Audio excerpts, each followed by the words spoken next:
Hello, respected viewers. I'm George from Ireland.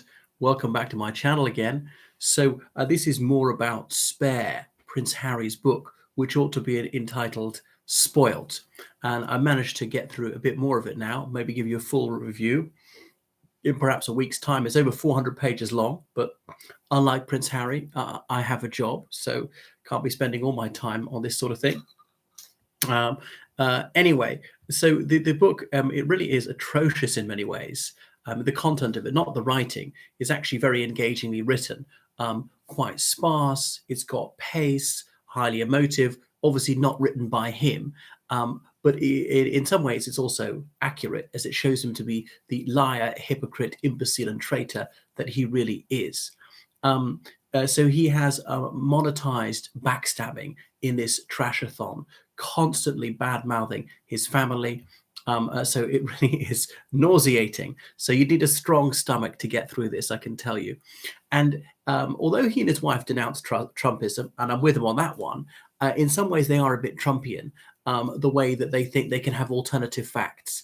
I think it was in an interview recently, he said that, my memory is just as true as objective facts. No, it's not. He doesn't recognize the fallibility of memory. I misremember things sometimes. I mean, everybody in the world's made a mistake, except Harry, of course. His retention must be perfect. He's never made a moral mistake. Like most people, I've sometimes done the wrong thing. I've behaved unethically, and I apologize. I recognize actually I'm in the wrong, and I'm the one to blame. I did something wrong, not somebody else. I can't be deflecting blame and say it's somebody else's fault. And that's another thing. I'll come on to this accountability issue. It's always everybody else's fault if Harry does something wrong. No. He never has to take responsibility. And that's just the infantilism which pervades his entire book, or narrative, perhaps he would call it. And he's cashing in on his mother's death, writing about his reaction to it. That's a major selling point about how that's wounded him. And if he doesn't want to cash in, fine. Why don't you donate the money to charity? You have made tens of millions of pounds over the past couple of years from so-called work, from feeling sorry for yourself. So this book, it really is the depths of self-obsession. His egomania is just jaw-dropping. And he's shown himself to be a total ingrate. He has no appreciation for the immense, almost unimaginable privilege into which he was born. Now, most families have had quarrels, but if Joe Bloggs writes a book about his family rows, it's not going to sell millions of copies. It's because it's royal that he gets this. That's open doors. That's why he got to go from royal to royalties from his Netflix deal. Who on earth would listen to someone who's only got like 2 quite bad A-levels, philosophizing about race and things like that and mental health, if he didn't have His Royal Highness in front of his name, the Duke of Sussex? And another thing, in one of these interviews saying, well, why don't you give up the title Duke of Sussex? He said, well, what difference would that make? The difference it would make, Harry, is that it would show that you're not an utter hypocrite. The difference it would make is that you'd be putting your money where your mouth is, yeah? The difference it would make is that you would actually perhaps show a modicum of sincerity when you rail against privilege. The difference it would make would be you could distance yourself from this institution that you decry for its toxicity, its institutional racism, it having been so grossly unjust to you, it having supposedly unfairly briefed the media against you, and on and on and on. That's the difference it would make. But, he's so dim, he can't perceive any of this. Anyway, hats off to the ghostwriter for actually making it quite readable and rather enthralling in places. And that's one of the other lies. He said, you can read my words. No, Harry, they're not your words. Perhaps a small bit of it are your words, but you will have related a few anecdotes to the ghostwriter. He'll decide, this one is saleable, that one's quite bland, we'll sex this one up, we'll merge 2 things together, I'll rewrite it in better language, whatever. So even then, a little bit of Harry's voice is going to come through. But no, overall, this is not your words. I mean, someone who's known to be unscholarly, to have zero interest in literature, no, he would not have been able to produce such a gripping book. So not only do you get loads of money, he got access, to meet the stars, to all the red carpet receptions, things like that. This media attention he supposedly hates, but he's like his mother before him. He's a media hoe. He can't keep away from the media, not just reading it, but giving interviews for, telephone number figures.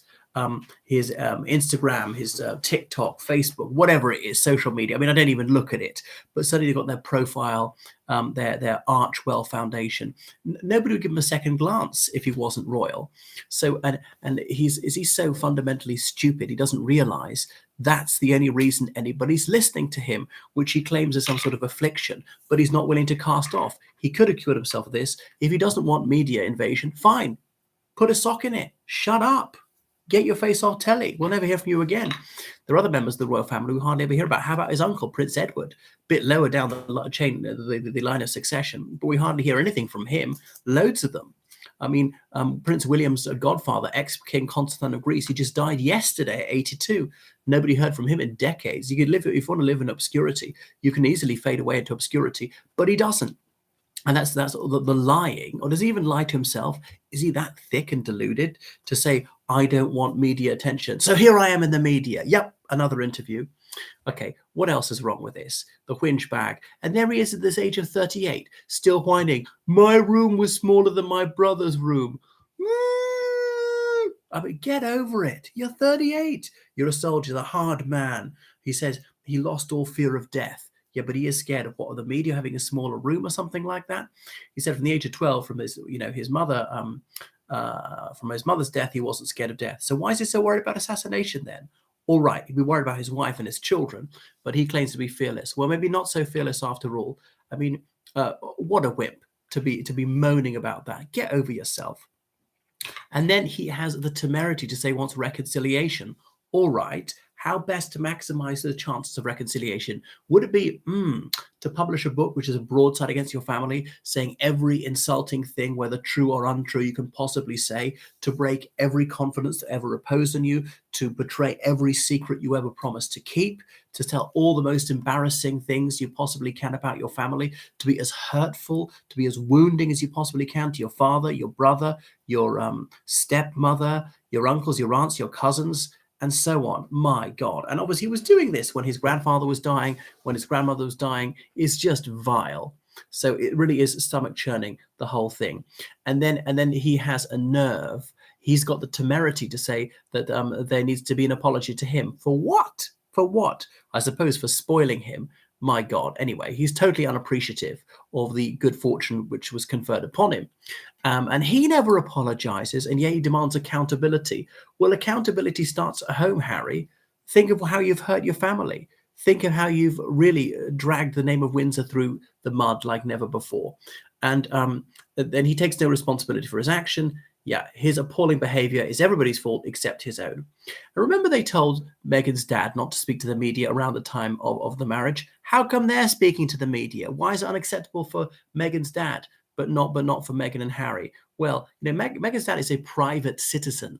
Prince Harry and Meghan, they're still not actually. They still got the title Duke and Duchess. They're still somewhat in the royal family. There was some sort of protocol. They were supposed to comport themselves with a bare minimum of decorum. They don't even manage that. They got all that taxpayers' money. I know they don't anymore. But Meghan's dad, no, he didn't do that. He had to work for a living. He didn't make money just out of who his grandmother was. And so these broadsides against the royal family, they make this reconciliation impossible because of the toxicity of his behavior, because of being so offensive in print in a book that's published to millions. So Meghan's dad correctly said, everything they're doing is for money. I mean, spot on. It is. Who can dispute that? And if it's not for money, why don't you give it away to all these charities? Because on the dust jacket, the blurb, Harry, he has the audacity to say he's a humanitarian. All right, then, you're a multi-millionaire before this book came out. So far as I know, you never gave a penny to charity. You are that avaricious. You are that utterly selfish. Why don't you give every penny of this to a noble cause? How about, Afghan orphans? You will have created a few of them, as you bragged, about 25 Afghans killed, many of them fathers, presumably, or I don't know, whatever it is, disabled children, people who are dying of AIDS, any cause you want, any noble cause. But they're not going to give a bean to the noble cause. They are that selfish and self-centered. Anyway, so he compares himself unfavorably to like 2 people or whatever, 4 people is it higher up the chain of line of succession. What about the billions below him? And so he is not one bit grateful for what he was received, despite being a charity worker, supposedly. He'll go take the photo opportunity, being adulated, being so saintly for showing up for 5 minutes and back to his five-star hotel to go on a private jet back to his palace. But he doesn't feel sorry for these people he met through Centre Bali in Lesotho, HIV orphans and things like that, homeless people, disabled people. Anyway, and complaining, as his wife did, we upset the hierarchy just by existing. Well, royalty is a hierarchy. The whole thing is hierarchical. It's at the apex of a system of inequality. It is inegalitarian. How could it be any other way? We don't all get to be king. What do you expect? Oh, that's stupid. Anyway, so yeah. William in this book says that, Meghan is rude, abrasive, and so on. Well, spot on. He was absolutely correct, the first to perceive it. And William and Kate, they're not obliged to like Meghan. Nobody is. He's not obliged to like other people. Harry certainly doesn't feel obliged to like the media, and he's not. Anyway, so this is from the guy who wants privacy, but, demands media attention, and indeed receives it. And they were assiduous leakers themselves. But Harry forgets. He's conveniently forgetting, lying, should I say. He had a very cooperative relationship with many major UK media outlets before he met Meghan, taking him all out to the pub, and a universally positive coverage for several years. Okay, he got himself into hot water. Wearing a swastika armband wasn't the smartest move, but I realize you have a right to make a fool of yourself at a party when you're 20, or, using racist language on video. That wasn't very smart from the Prince of Woke. What else did he do? Hello there from Austria. Hello from New Zealand. So he's, so sanctimonious, so holier than thou on the whole politically correct issue these days. He was chairman of the Commonwealth Foundation. If he finds the Commonwealth so racist, why didn't he sever all ties with that? My God. What else has he got wrong? So this really was a shag and tell story, and it was quite cringeworthy, parts of it. And then he comes out with these Californian truisms. I own my story. Who said you didn't? Well, you don't anymore because you sold it to the publishing house. You've sold the rights. Yeah.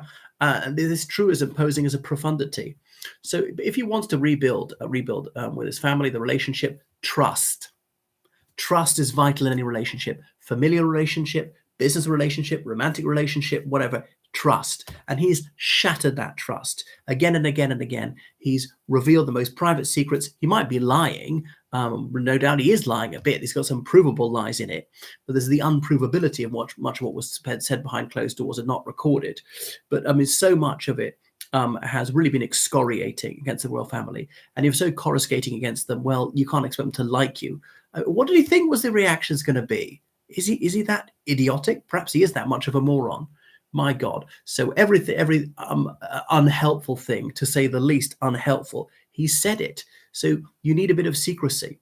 And I'm talking about psychotropic drugs, lauding them, virtually recommending them. Oh yeah, this is for the guy who campaigns for mental health. Yeah, is abusing drugs good for your mental health, Harry?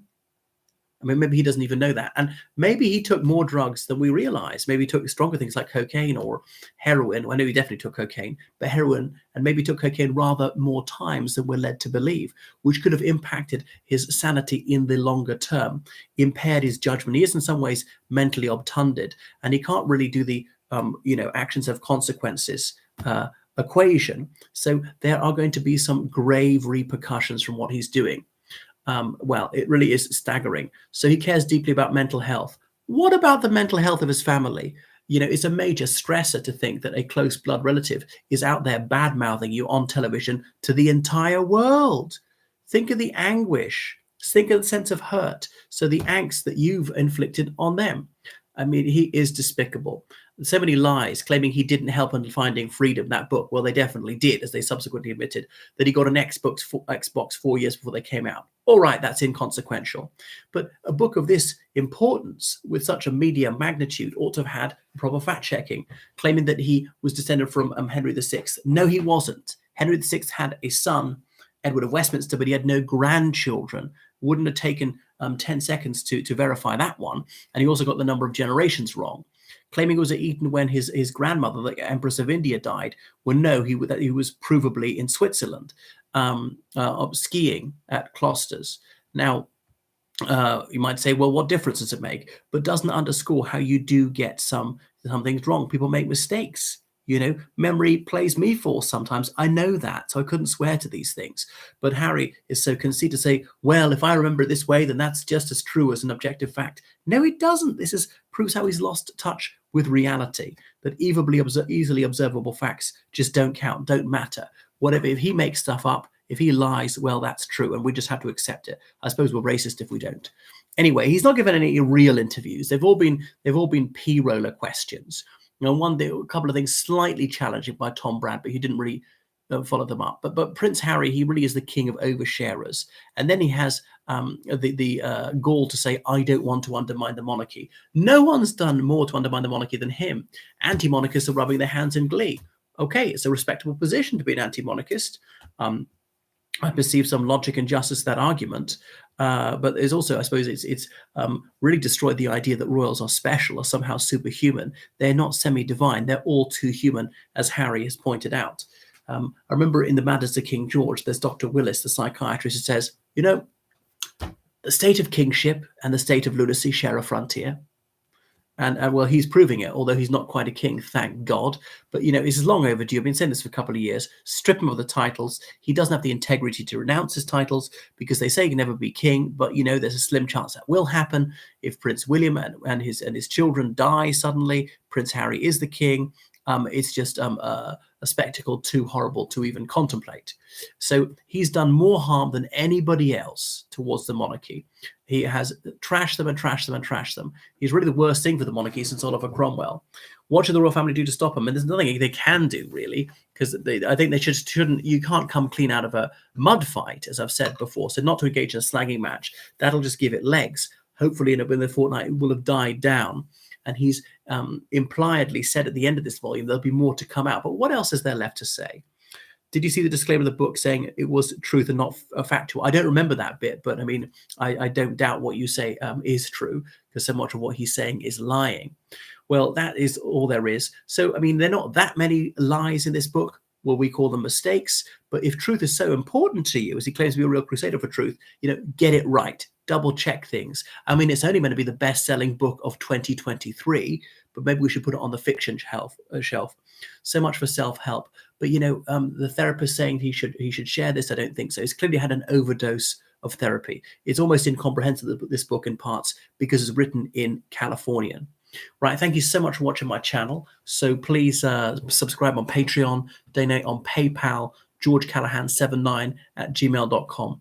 All right, goodbye, everyone. Goodbye.